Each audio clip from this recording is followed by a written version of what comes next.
Let me first start by saying good morning to everyone, thanking everyone for joining me, for joining us to the kickoff of ATW 2025.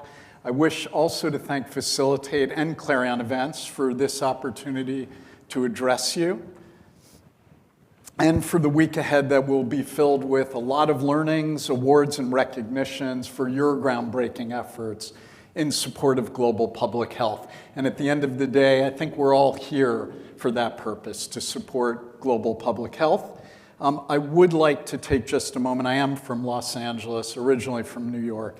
So I would like to take a moment to think about those in California, including my sister, who have been really adversely impacted by the Palisades and other fires, some of whom would have been here today and who represent important figures and work in cell and gene therapies. So thank you for that.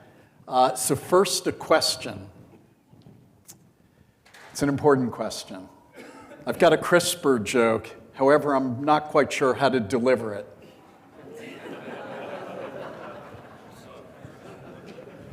I might not be invited back next year, but I do have a different CRISPR joke. It's a real knockout. Okay, finally, I don't know if Bruce Levine is here. However, Bruce did tell me that CRISPR could now be used for taste masking, which is really terrific news, since this might be a way to fix my California neighbors who think that pineapple belongs on pizza. Thank you, Christina, for the laugh. I appreciate that. Thank you. Okay, so I do know that we are running over, and I think I have about 10 or 15 minutes to get through quite a few slides. So let me see, hopefully, good. Okay. So very briefly on H.C. Wainwright, we're a firm of approximately 120 people, almost exclusively focused on healthcare and the life sciences, really an emphasis on the life sciences. Last year, we closed 305 transactions in support of our clients. We have 18 publishing life sciences analysts who are covering approximately 500 publicly traded life sciences companies. And then we sponsor a number of conferences, typically London, New York. This year, or last year, unfortunately, not in Israel, in Tel Aviv or Jerusalem. And then we have certain other venues like Monaco and probably the Gulf region next year.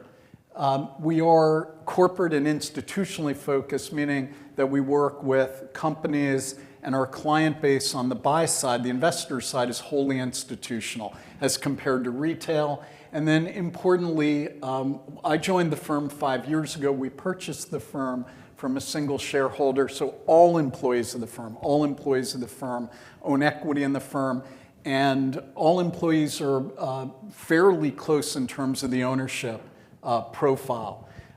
Just a quick snapshot on our research universe. And then we have an active corporate access and conference program where I will move to this next slide.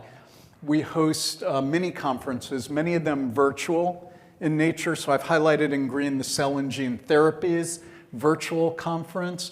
I would be happy to make sure those of you who have an interest are on our mailing list for research or for our conferences.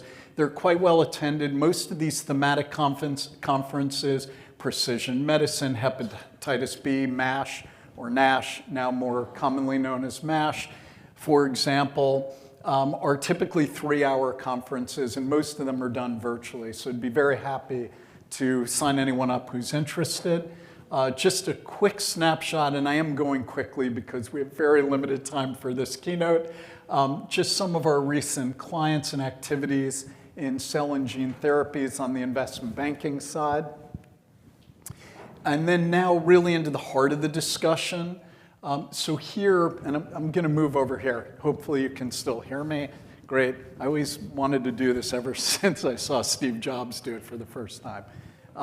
Thank you. So cell and gene therapy definition, a Wall Street definition, encompasses these 4 areas that you know well. Let me see if I can get a closer look at my slides. So the sector dynamics, the sector has been growing quite actively. So last year, 2024, venture capital activity actually exceeded $4 billion, even from when I first created this slide. And then a record number of CGT clinical trials began in 2023 through the end of 2024. That's 400 clinical trials. One comment on China, because I think a decade ago we thought of, or many of us thought of, China as a source of in-licensing and opportunity, mainly in terms of patient volumes.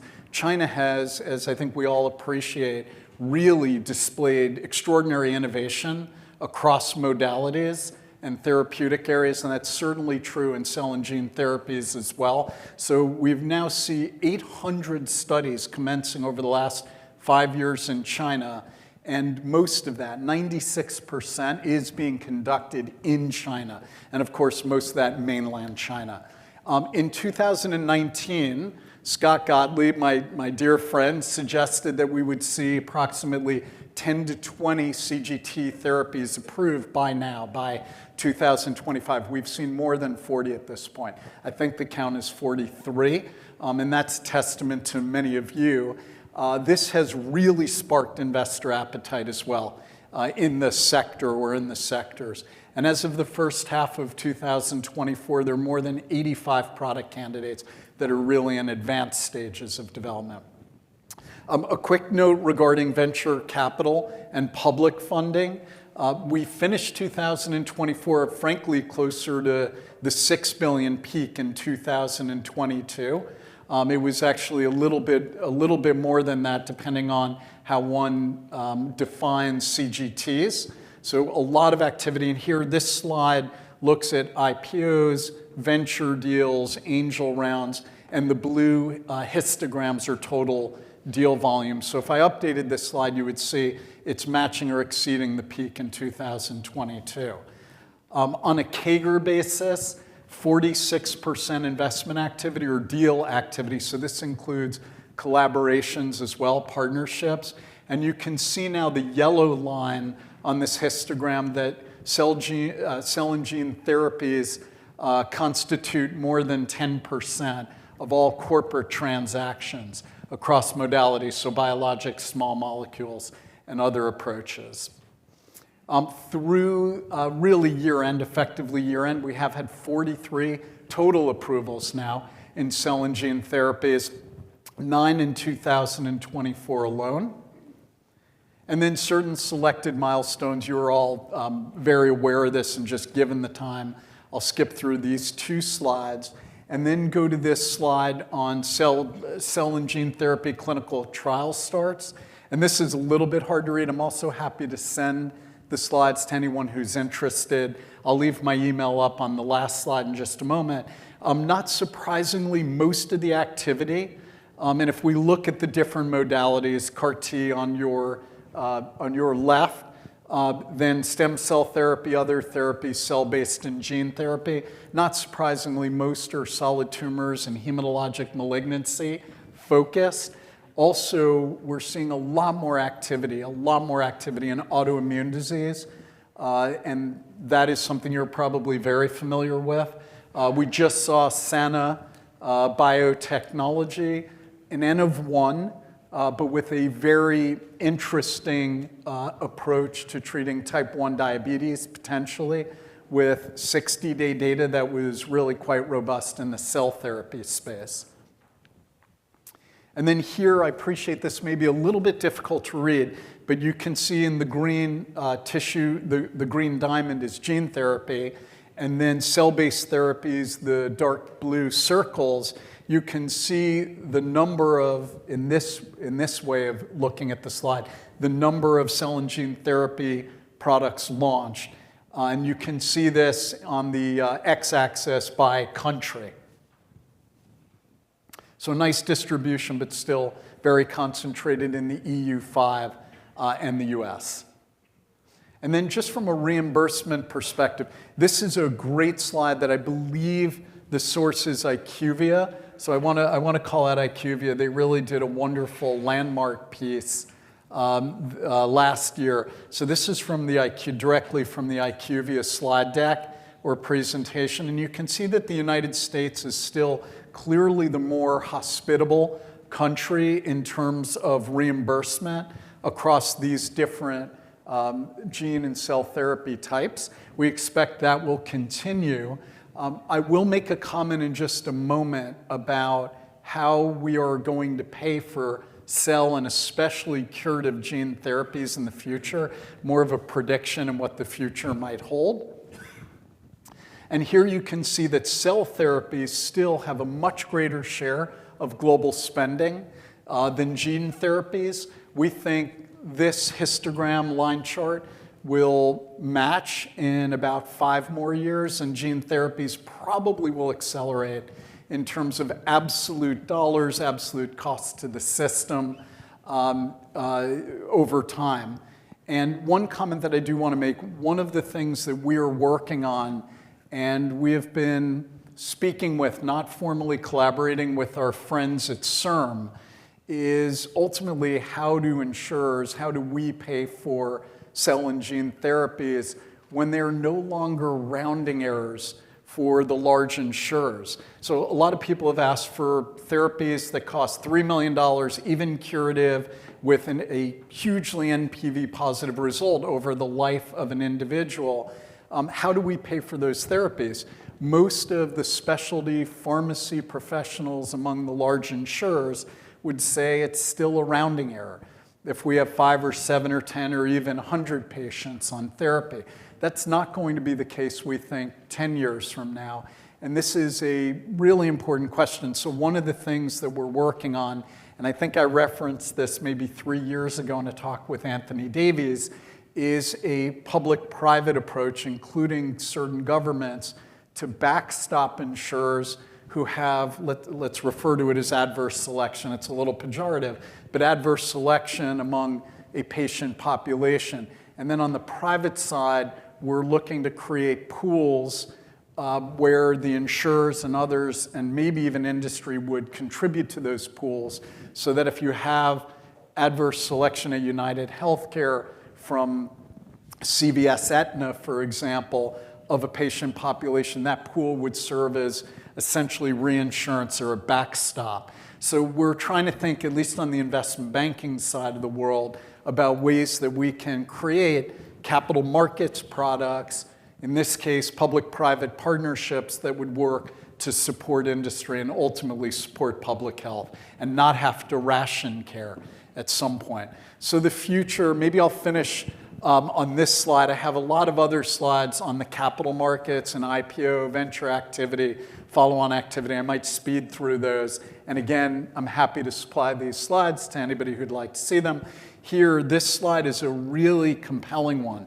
What it shows from an investor perspective is that depending on these multiple sources of market growth for CGTs, that we can expect somewhere on, the median is about 25% annualized growth rate for the market size between 2023 and 2030 for cell and gene therapies. This is very compelling. Theoretically, investors are investing in a few different ways. At the end of the day, it comes down to internal rate of return, probability, and part of the modeling, as you know, includes a probability of success of a cumulative probability of success over each stage of clinical trials to an approval, and then pricing, prevalence, incidence, market share. At the end of the day, if we can get to a double-digit CAGR, 10%, in a specific industry, it would imply on a growth basis a premium multiple to earnings or operating cash flow or revenue. This suggests that our industry, the cell and gene therapy industry, should be highly investable and compelling for investors. So this, I think, is the most important slide, maybe for an investment summit discussion. This slide is really quite robust. Happy to share with you. It largely comes from IQVIA and ARM. And then really quickly, I think everybody is probably aware that last year was a very difficult year broadly for the life sciences industry. So while the S&P was up 23, a little more than 23%, another really strong year, that was largely driven by the Tech 7, the large Tech 7. Biotech was flat if we exclude our friends who are both here from Eli Lilly and Novo Nordisk. So if we think of Lilly and Novo as biotherapeutics companies, and we can debate that, then the index was flat, including Novo and Lilly. The index was up, I think it was about 4.5 or maybe 5%. And think about that, the magnitude of that contribution from both. And obviously that relates to the GLP-1 category. But a very difficult year for life sciences. I appreciate this is a little bit hard to read. I would call your attention to the blue histogram or bars below. It suggests that here historical IPO and follow-on activity, especially follow-on activity, is pricing at a pretty significant discount. The light blue bars on the bottom that are positive show from the pricing discount, which was about 9% for most transactions, you did have positive performance. But I think I see Christian there, he's bigger than I am. So I'm gonna stop here and I'll pause on the last slide.